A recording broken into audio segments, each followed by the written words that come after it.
gente, eu sou a Júlia e hoje eu vou ler o texto Laura para vocês. E os discípulos estavam cheios de alegria e do Espírito Santo. Atos 13:52. Oi pessoal, tudo bem? Eu sou a Fran e hoje estou aqui para mais uma aula da EBD. E eu queria orar antes para a gente começar, para a gente ficar com o nosso coração bem aberto, tá? Para ouvir da palavra de Deus, para Ele ministrar em nossos corações, amém? Pai, em nome de Jesus, Deus, obrigada, Pai. Obrigada porque temos a oportunidade, ó Deus, de mais uma vez estar aqui para aprender de Ti. Obrigada, Jesus, porque o Senhor é bom, porque o Senhor nos ensina, ó Pai, porque o Seu Espírito Santo, ó Deus, ó Pai, nos edifica a cada dia com a Sua palavra, Pai. Em nome de Jesus, que os nossos corações venham estar abertos para receber do Seu ensinamento, ó Deus. Muito obrigada, Deus, por mais uma EBD, pela oportunidade, ó Pai, de falar de Ti, de ensinar sobre, ó Paizinho, tudo que o Senhor tem preparado para nós, ó Deus. Em nome de Jesus, amém. Então, vamos lá? O nosso tema de hoje é o Espírito Santo, né, na edificação da igreja. E o nosso texto base está lá em Efésios 4, do 1 ao 13. Eu vou ler para vocês. Portanto, eu, o preso do Senhor, rogo-vos, que andeis como é digno da vocação que fostes chamados, com toda a humildade e mansidão, com longanimidade, suportando-vos uns aos outros em amor, procurando guardar a unidade do Espírito pelo vínculo da paz. Há um só corpo, um só Espírito, como também fostes chamados em uma só esperança da vossa vocação. Um só Senhor, uma só fé, um só batismo, um só Deus e Pai de todos, o qual é sobre todos e por todos e em todos. Mas a cada um dê-nos a graça, de nós a graça foi dada, segundo a medida do dom de Cristo. Pelo que ele diz, quando subiu ao alto, levou o cativo ao cativeiro e deu dons aos homens. Pelo que ele diz, isso, agora que ele ascendeu, que é, senão o que também descendeu primeiro às partes inferiores da terra? Aquele que desceu e também o mesmo que subiu acima de todos os céus para cumprir todas as coisas. E ele mesmo deu alguns para apóstolos e alguns para profetas, e alguns para evangelistas e alguns para pastores e professores. E para o aperfeiçoamento dos santos, para a obra do ministério e para a dedicação do corpo e de Cristo, até que todos cheguemos à unidade da fé e ao conhecimento do Filho de Deus e ao perfeito homem de Deus perfeito, à medida da estatura da plenitude de Cristo. Amém? Então é isso, esse é o nosso texto base, que fala um pouquinho sobre a igreja, a edificação da igreja, que o Espírito Santo. E primeiro, pra gente falar como o Espírito Santo edifica a igreja, a gente tem que saber primeiro o que é a igreja, né? Como surgiu a igreja, de onde veio a igreja, quando surgiu.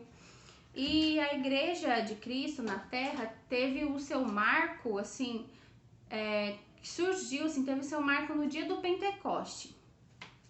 Que a gente sabe muito bem que é Pentecoste, né? Que é 50 dias depois da Páscoa e foi 7 dias depois da ressurreição de Cristo, né? E a gente pode ler sobre o Pentecoste lá em Atos 2. E o que foi o Pentecoste? Foi a descida do Espírito Santo sobre os discípulos. Depois de eles terem visto Jesus, né, conversado com Jesus depois da ressurreição dele, Jesus mandou eles esperarem ali num lugar onde eles ficaram e esperaram até o Espírito Santo descer sobre eles. E ali eles foram cheios do Espírito. O Espírito Santo veio morar dentro deles. E o Espírito Santo só foi dado aos discípulos e à terra, né? Ele só desceu para a terra quando Jesus foi glorificado, quando ele ascendeu aos céus e sentou à direita de Deus Pai. A gente pode ver isso lá em João 16:7, se vocês quiserem anotar para depois vocês lerem. E aí, né, quando aconteceu o Pentecoste, que se formou a igreja. Como que é isso? Quando os discípulos tiveram contato com Jesus, para formar a igreja, na verdade, era preciso primeiro que os discípulos renascessem de novo, né? E tivessem o Espírito Santo. Então, quando eles encontraram com Jesus, quando Jesus ressuscitou, eles foram feitos nova criatura, só de ter o contato com Jesus. Eles foram feitos novas criaturas, mas ainda... E ali eles já se tornaram igreja, mas ainda eles não podiam transmitir essa igreja, buscar mais pessoas para essa igreja, porque eles ainda não tinham recebido o Espírito Santo. E aí eles esperaram o tempo que Jesus mandou, depois que Jesus ascendeu e desceu o Pentecoste. E aí eles pegaram e começaram a ir atrás, a levar o ID para fazer a igreja de Jesus. E o que a gente pode ver nisso? Que quando a gente tem contato com Jesus, quando a gente aceita Ele, o evangelho dele, nós nos tornamos novas criaturas e recebemos o Espírito Santo. E quando a gente recebe, a gente já pode ir, para a gente poder levar para as outras pessoas a mesma coisa que nós tivemos, o mesmo contato com Jesus, o mesmo Espírito. E a gente pode ver isso lá em Atos 1:4, que foi quando Jesus pediu para eles esperarem, né? E o termo da igreja, aqui na revistinha fala que o termo da igreja no grego vem de eclésia. O que é eclésia? Eclésia é uma palavra grega que significa uma assembleia de pessoas que foram separadas ou que foram levadas para fora. É um grupo de pessoas que foram separados. E o que a gente pode entender nisso? Que nós, a igreja, nós somos separados do mundo, fomos separados do mundo. Jesus nos tirou do mundo e nós fomos separados para algo, para alguma coisa. É um grupo de pessoas que foram separados para algo. E o que é esse algo? É evangelizar, é ser luz para o mundo. E qual que é a função do Espírito Santo na igreja? O que é? O Espírito Santo, o que ele fazia na igreja? A igreja só surgiu por causa da descida do Espírito Santo. E aí, o Espírito Santo, o que ele fazia? Ele ajudava a aumentar o alcance da igreja na igreja primitiva. Porque antes a igreja primitiva era bem diferente da nossa igreja, né? De atualmente. Antes eles se encontravam em casas, em pequenas casas, em pequenos grupos. E aí eram muito perseguidos também. Nós não somos... Então, o Espírito Santo ajudava a aumentar o alcance da igreja. E aqui ele exerceu a principal liderança no surgimento da igreja primitiva. Ele acrescentava os salvos à igreja, porque quem convence o nosso coração de ser salvo é o Espírito Santo. Mesmo que você pregue, só quem vai convencer a pessoa de ser salva é o Espírito Santo. Então ele acrescentava os salvos, que a gente vê lá em Atos 2:47. Ele orientava os apóstolos, Atos 13:2. Enchia todos que ouviam a palavra e criam nela, Atos 10:44. Ele enchia as pessoas. Assim que as pessoas aceitavam, ouviam a palavra de Jesus e aceitavam, ele já enchia eles automaticamente. Dessa maneira, a presença do Espírito Santo ampliava o alcance da igreja para além dos limites de Jerusalém. A gente pode ver isso lá no capítulo 13 e 14 de Atos. E também o que o Espírito Santo fazia? Ele animava os santos. Como assim? Ele dava ânimo, porque na igreja primitiva, os apóstolos, os discípulos, as pessoas eram muito perseguidas, tinha muita tribulação, muita perseguição, muitos problemas, tinha muitas angústias, tinha muitas adversidades, mas eles sempre persistiam. Uma característica muito linda da igreja primitiva era essa, a persistência. Eles sempre persistiam, continuavam pregando, continuavam levando o evangelho apesar de qualquer coisa, apesar de qualquer perigo, de qualquer tribulação, eles continuavam levando. Então o Espírito Santo, ele animava os santos, né? Ele animava os discípulos, animava as pessoas para continuar perseverante. E não importava a tribulação. A gente pode ver lá que ele trabalhava como instrutor, o Espírito Santo ele instruía, ele auxiliava. E a gente pode achar isso lá em Romanos 8:26. Se vocês quiserem anotar e ler depois, como o nosso tempo é curto, a gente não pode demorar muito, vocês podem anotar e ler lá em Romanos 8:26. E também, qual outra função do Espírito Santo na igreja? O O Espírito Santo proporciona a união. Sem o Espírito Santo não pode haver união.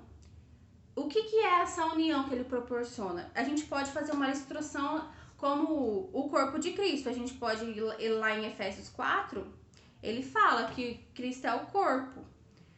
Que o corpo tem vários membros, né?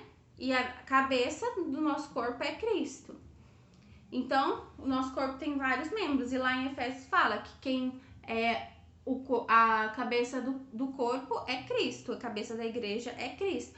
E mesmo assim, a igreja, a que é o corpo de Cristo, ela tem múltiplas funções. Como fala lá em Efésios, que foram chamados para apóstolos, outros foram chamados para evangelistas, outros foram chamados para mestres, professores, que são os mestres, profetas, outros foram chamados para ajudar. Então, cada um tem sua função. Então, o Espírito Santo veio proporcionar essa união, que a gente precisa estar unido para que o corpo possa andar, para que o corpo possa estar 100%.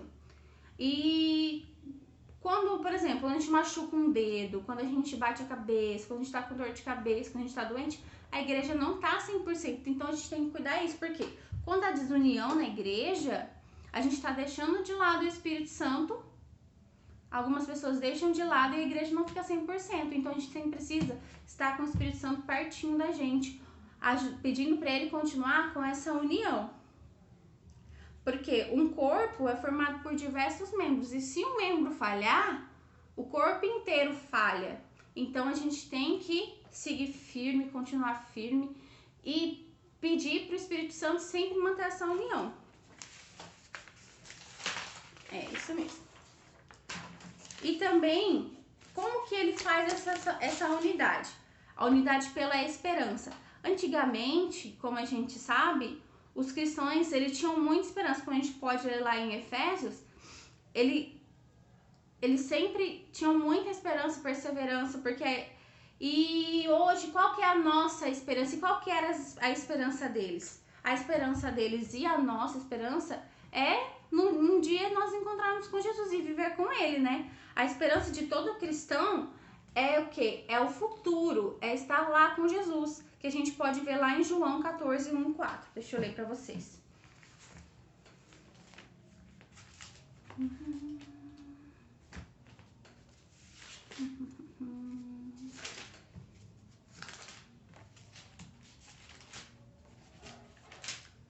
Vou ler rapidinho, porque a gente tem pouco tempo, a gente não tem muito tempo. Aqui. Não se turbe o vosso coração, creio de Deus e também creio em mim. Na casa de meu pai há muitas mansões. Se não fosse assim, eu não vos teria dito, eu vou preparar-vos o lugar. E quando eu for e preparar-vos o lugar, eu voltarei novamente e vos receberei para mim mesmo, para que, onde eu estou, ali possais estar também. E para onde eu vou, vós também sabeis, e o caminho vós conheceis. E então é isso.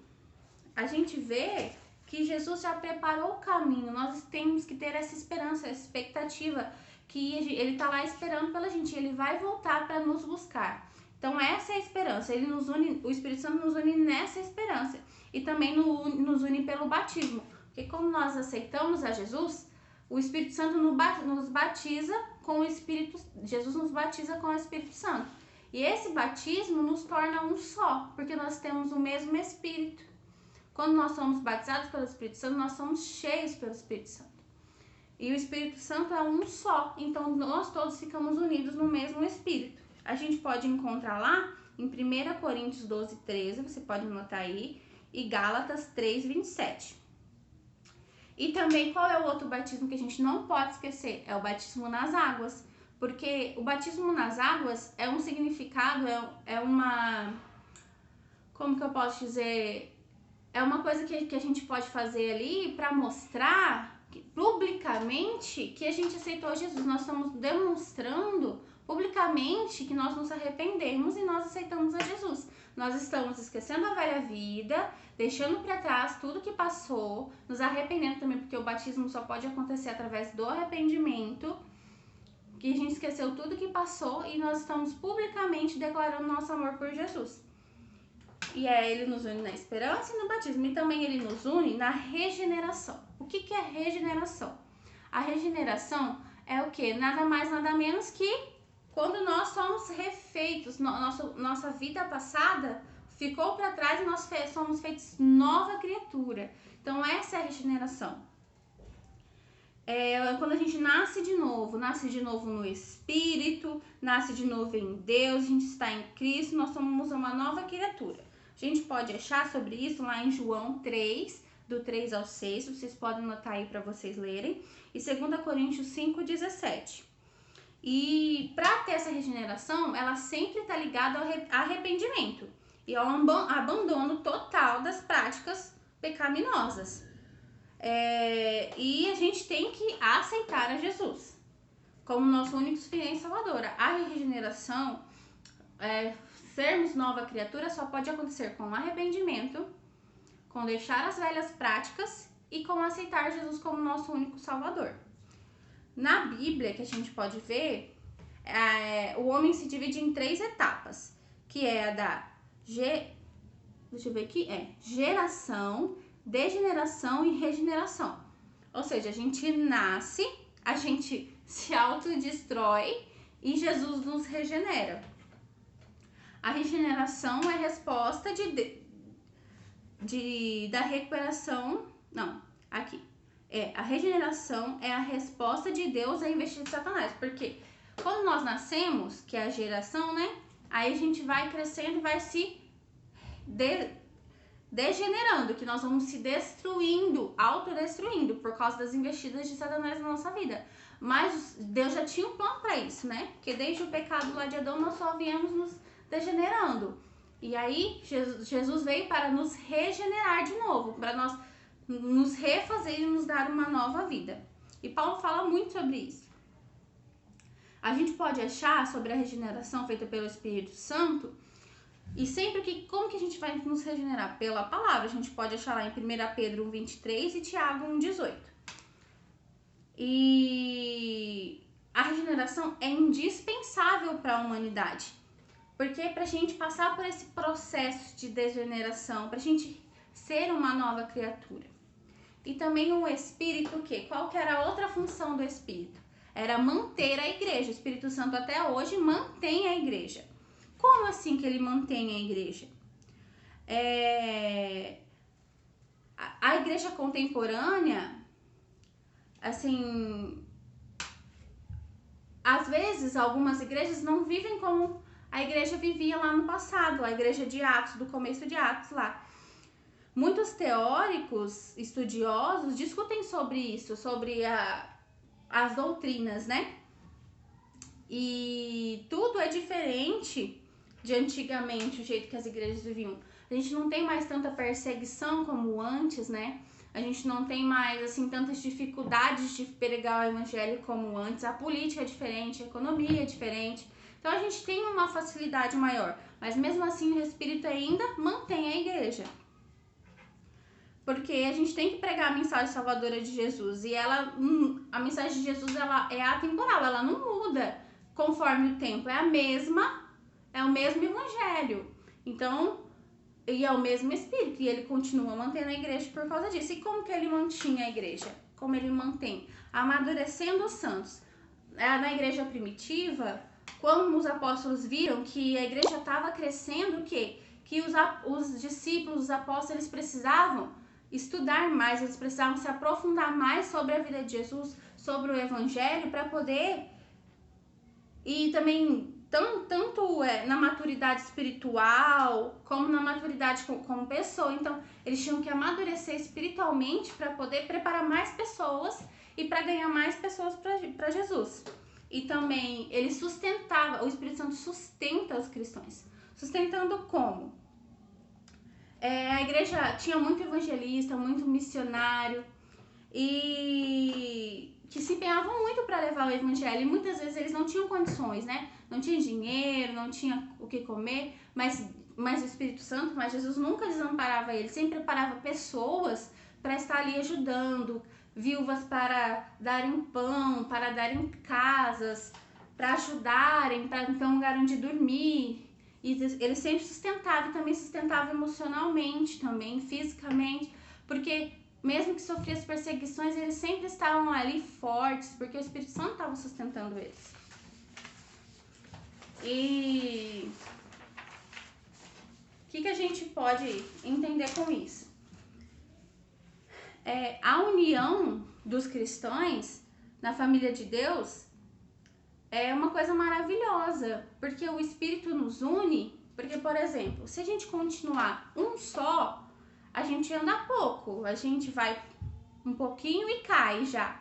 E não tem quem nos levantar. Mas quando nós somos em mais pessoas, quando estamos em 2 ou mais, quando nós estamos em igreja, se a igreja anda junto, a igreja vai longe, a igreja cresce, a igreja aumenta, e quando um cair, o outro está ali para levantar. E Paulo fala muito disso, porque uma das grandes preocupações que ele tinha é da igreja se ficar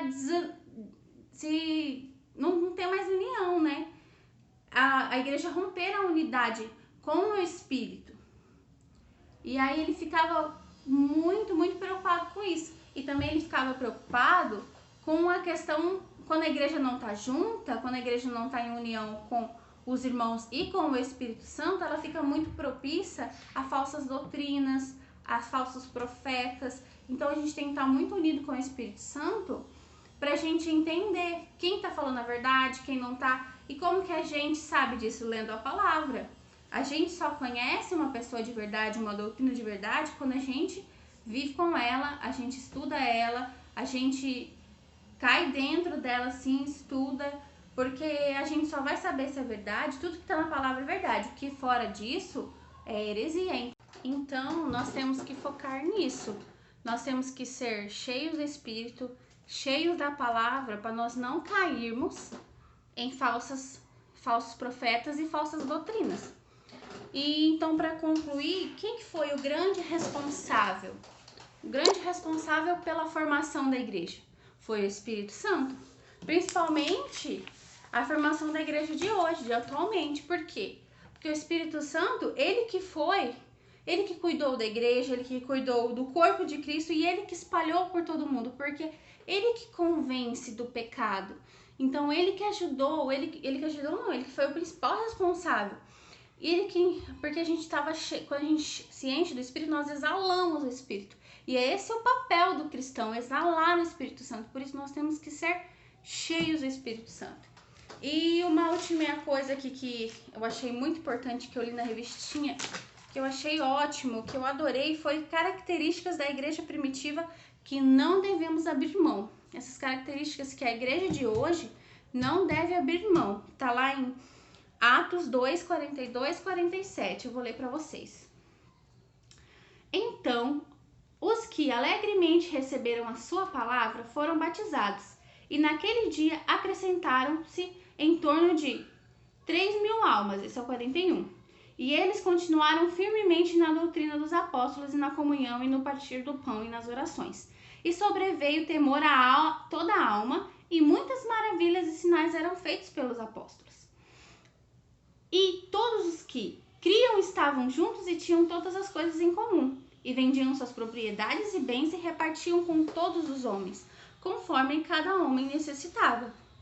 E perseverando todos os dias, concordemente no templo, e partindo o pão de casa em casa, comiam seu alimento com alegria e gentileza no coração, louvando a Deus e tendo o favor de todo o povo. E o Senhor acrescentava diariamente à igreja os que estavam sendo salvos. Então, é o Espírito Santo que acrescentava as pessoas. E quais que são essas características? Perseverança na doutrina dos apóstolos. Nós não podemos fugir da doutrina que está aqui na Bíblia. A verdadeira doutrina é essa daqui. É o Evangelho de Cristo. A comunhão, eles sempre estavam juntos, unidos em comunhão. ênfase na oração, eles oravam muito, principalmente pelos apóstolos, pelos evangelistas, pelos missionários que iam. Eles oravam, sempre estavam persistindo na oração, e isso que ajudava eles a se manterem firmes. Solidariedade, eles vendiam suas terras, vendiam suas casas, repartiam com todo mundo, davam pão, comida, não deixavam ninguém passar fome, nem ninguém passar necessidade, eles estavam sempre ali, solidários. intimidade com o sobrenatural, deixar ser usado pelo Espírito. Eles faziam milagres e hoje a gente pode fazer isso. É o mesmo Espírito. Eles faziam milagres, faziam coisas sobrenaturais, porque eles se deixavam ser usados pelo Espírito, se deixavam levar pelas coisas sobrenaturais. E ousadia na evangelização. Eles não tinham medo de evangelizar, então eles iam e evangelizavam com ousadia. E essa ousadia que nós temos que pedir para o Espírito Santo. Então é isso, eu espero que vocês tenham gostado. Nós temos que estar sempre com intimidade com o Espírito Santo para eles nos edificar, para eles nos levar para o caminho certo. E essa foi a nossa aula de hoje. Espero que vocês estejam assistindo os vídeos das EBDs e que em nome de Jesus você possa ser edificado com essa palavra. Deus abençoe, tenha um ótimo dia e uma ótima noite, uma ótima semana. Muito obrigada, viu?